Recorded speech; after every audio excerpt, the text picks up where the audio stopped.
آگے کریں. السلام علیکم حضور. میں ذوالفقار علی میرا نام ہے جی, رابعہ سے. جی حضور ابرا نے حملہ کیا جب خانہ کعبہ پر حضور نبی علیہ وسلم کی دعوت سے پہلے. جی انہوں نے اونٹ پکڑ لیے تھے حضرت عبد المطلب کے. تو آپ نے کہا میرے اونٹ واپس دے دیں. انہوں نے کہا میں آپ کو اونٹوں کی فکر پڑی ہے, خانہ کعبہ کی فکر نہیں ہے. انہوں نے کہا اونٹ میرے ہیں, خانہ کعبہ والا وہ جانے. تو میں صرف حضور سے عرض کرنا چاہتا ہوں کہ کیا یہ تصور کہ خانہ کعبہ کی حفاظت خدا تعالیٰ کے ذمہ ہے, قرآن کریم کے نزول سے پہلے بھی تھا, ان کا عقیدہ تھا کہ اس کی حفاظت جو ہے وہ خدا کے ذمہ ہے؟ قرآن کریم سے پہلے اگر نہ ہوتا تو یہ روایت کس طرح آپ بیان کر رہے ہیں؟ خانہ کعبہ کا تقدس تو حضرت ابراہیم سے بھی پہلے سے چلا آ رہا ہے.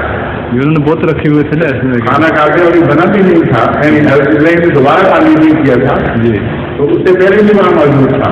جی اس کے خندرات تھے, سبھی سراغ کرنے آئے تھے حضرت ابراہیم. جی ہاں بنیادی خانہ کعبہ کے تقدس کی روایات بہت قدیم ہیں جی اور دور دور تک پھیلی پڑی تھی.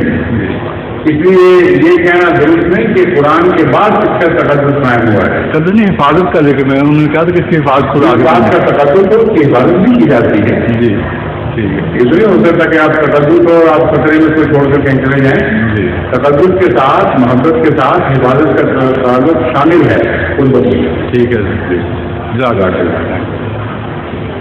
ظہور مہدی آخر زمان ہے.